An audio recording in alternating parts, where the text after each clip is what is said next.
Now, you may not be aware, but that their new From Software game that they what be calling the Elden Ring came out about a month ago, and it just wouldn't be a Scr00bl0rd review if I wasn't at least a month behind on a video. So obviously I'm doing fucking Demon Souls because coming back with a marathon after almost 10 months off I think is the proper thing to do. Also, it gives me games to review while I make my way through the Herculean task that is Elden Ring on the limited time that I have for both of those things. I hope all 15 of you really appreciate this because my sleep schedule sure doesn't. Anyways, we all know the story by now, yeah? Because honestly, like, these Souls reviews are starting to feel so base, I feel like I might as well just be sitting here cracking off Michael Jackson jokes for 7 minutes. Oh, is Demon Souls just a more crude version of Dark Souls? I had no earthly idea. Did the director of the Souls series, Did the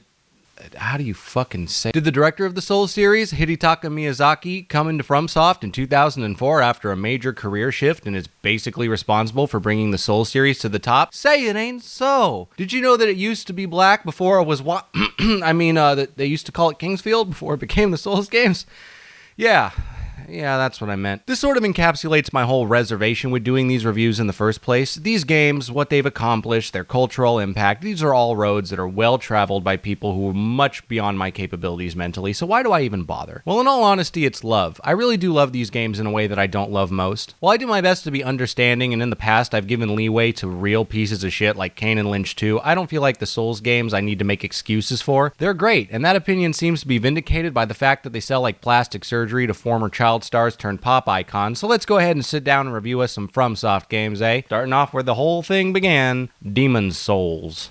I'll be reviewing the PS3 version of the game since I already sold one of my kidneys to pay for the gas required to drive to work this month, and therefore I can't afford a PS5. I have had the opportunity to sit down and play a bit of the PS5 remaster, and just to give my thoughts on it, it's good. From my short experience with it, it captures the gameplay and the design of the original well, while also giving a great graphical update. Obvious segue into how the original version holds up, to which I give a strong 8 to a light 9 on that melon scale. The footage I captured required me to use the AV cable on the PS3 since my capture card doesn't have HDMI capabilities, but even with that handicap, I still don't really see any issues with it. I play a lot of games from the long ago before times of the late 2000s, and even at 480p or whatever it's running at, I still think the game holds up. More importantly than the graphics, however, is the gameplay, and yep, plays like a Souls game. Mechanically anyways, and I really think that's where Demon Souls has its strong suits. I'm doing my best to keep in mind that this was 2009, and games like this just didn't really exist in this kind of a state. Sure, there were open world RPG games, and the Zelda was still kicking out games with the open world style that the Souls series eventually started pulling from, but there wasn't anything like Demon Souls at the time. Demon Souls created a place where the player was punished for even the slightest mistake. This is a game where the creators didn't even care if you made it through to the tutorial boss or not. You die. Feck yeah. This is something that we're used to seeing in games like God Hand or Devil May Cry, but not really in AAA open world RPG games in the 7th generation. Old head PC gamers would be used to this kind of shit in games like Baldur's Gate or King's Quest if you're 40 and your dick doesn't work anymore, but for my generation, a lot of this was new to us. Not me, of course, because I grew up on that old school PC shit. Even with that, however, I'd be lying if I said the game wasn't hard for me then, or even still is now. Demon Souls really puts my skills to the test a lot more than the other FromSoft games. Not only is it more challenging due to being rough around the edges mechanically, but also because of the non-interconnected world. This is really the hardest part of Demon Souls for me. I don't necessarily hold it against the game because I understand that it was the first of the series, but I'm also a bit hesitant to excuse it. There's an older From Software game that I'll be reviewing later on in this marathon that was released for the PS2 as a launch title, and without wanting to give any more away, it does a lot better at holding up level design and open world flow with less technology. Given this, however, the reason I don't necessarily hold Demon Souls' non-interconnected world and main hub against it is because I understand that the PS3 was a lot more to design for than the PS2 was. The game that shall be mentioned later for the PS2 was more so just a graphical upgrade from the PC and PS1 Kingsfield games, whereas Demon Souls was a more ground-up build for hardware that was still difficult for designers back in 2009. So keeping in mind that they were working with what they had, they came up with a hub world and 5 statues that took you to linear areas based around different fantasy aesthetics. Starting out with your typical fantasy setting in a castle, of course, the Kingdom of Latria will be the first area you have to traverse when making your way through Demon Souls. All you have to do is work your way through to the first boss, and afterwards you'll be able to go and explore the other areas. To be honest, I do enjoy this area a lot because it functions as basically the quote-unquote real tutorial level, if that makes any sense. The main tutorial area serves to teach you the basic mechanics and does a good job at such, but Latria is where Demon Souls really provides you with your first real test. Where the first tutorial area just expects you to die, the first level expects the player to die over and over over again until they accomplish the task of defeating the first real demon. This area, I'm sure, is probably where a good chunk of people quit, if not after the first boss, in the area afterwards where the game gives you back your full health bar and then gets you killed in a beginner's trap with the dragon on the bridge. It's highly unlikely a player would choose to try out another area after unlocking them instead of going back to Latria to try some more of what they consider the beginner level. However, the game is designed in a way where the part after the first major boss in Latria is meant to be tackled late game. This was obviously done to give the player the notion that they should attempt other levels, but functionally it really only serves to turn most players off to the game, and is one of the reasons I feel Demon's Souls is much cruder in design to its future counterparts. Sure, Dark Souls gave you a main hub area with a proper way to go, surrounded by all these small staircases that took you into the wrong neighborhood, motherfucker, but it felt like it was more open and accessible than a bunch of separate areas that you don't want to explore because everything is just a linear walk to death. The second area, Stonefang Tunnel, is another solid example of the rough design. It's a straightforward area where the player has to unlock a couple of different shortcuts in order to reach the first area boss, who immediately traps you and kills you before you get to it because it starts out in a long tunnel leading up to an enemy with long-range attacks. This is where the healing system in the game really starts to get on my nerves. In Demon's Souls, you eat different types of grass to heal you. There's a small heal, a medium heal, a high heal, and a full heal. Unless you have either ridiculous HP or the rare item that makes you human again without having to defeat a boss, the armor spider will kill you over and over again. Then when you run out of healing items, you'll find yourself going back to harder areas just to kill enemies that drop enough souls for you to buy the amount of items that you need in a short amount of time to go back and fight the boss. This is aggravating to me, and considering it was fixed 2 years later in Dark Souls with the Estus Flask mechanic, it just gets harder and harder for me to cope with while trying to make my way through the game for this review. Where the other games give me places to go when I get stuck, I feel like in Demon's Souls, the only places I have to go are harder areas that are just going to kill me more efficiently until I figure it out. I know that's the point and all, but it's conveyed in a much worse way than in future Souls games. I feel like a lot of this review is just me coming around and talking about how the first in the series isn't as polished as the future ones, and therefore is dismissing a lot of what the game has to offer. That isn't my intention at all, but on the other side of that coin, I'm not having fun. I don't enjoy Demon's Souls the same way I enjoy later games. Everything is just less good, to use the parlance of our times, but I'd be lying if I said there weren't things that I did enjoy. The Tower of Latria, for example, is a really great area and definitely the shining moment of the game. The darkness, the Lovecraft-Inspired monsters, the prisoners behind bars reaching out to the player like they're the last bastion of hope. This area, I feel, truly encapsulates what makes this game so great. The world is cruel and punishing. This is an area where the first boss is the leader of a church of false hope, which thematically fits so well with what the game is really all about. And then after that, the walk through the muck to cut the chains that hold a bleeding heart. This area really holds up along with other areas from later games and is really the standout area in Demon's Souls. We also have the Poison Swamp area that's in all the Souls games. I don't really think it's necessarily fair to compare it to the other ones because it was the first, at least in this series anyway. Judging it by its own merits, I don't hate it. I like the bosses in the area, especially the final one. Without wanting to spoil too much for anyone who's been living in a hole, the actual boss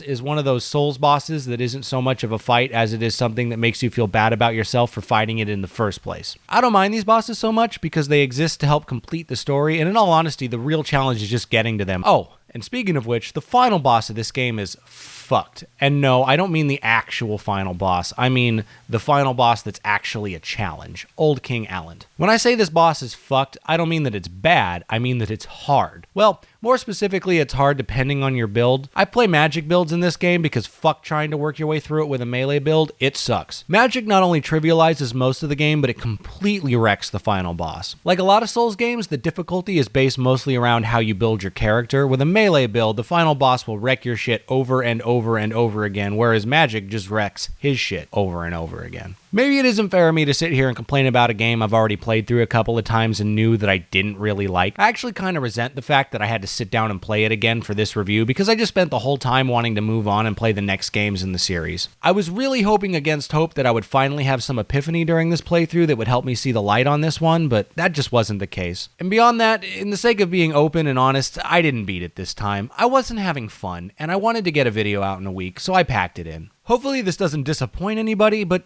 frankly, I find it hard to care. I learned during my failed attempt to review Mega Man X4 that if a game just feels exhausting, then what's the GD point? This was my third playthrough of Demon's Souls, and I didn't enjoy it any more than the last 2 times I sat down and tried to work my way through it. Emphasis on the word work. I just don't enjoy this game as much. It was revolutionary, yeah, and it started a trend that led to some of the greatest games ever made, but on its own, I find it to just be a lackluster experience. So hopefully you can reach down deep into the cockles of your heart, and maybe below the cockles, and find enough forgiveness for me for not enjoying this one, so go ahead and join me next time when we do Dark Souls. Later, Nick!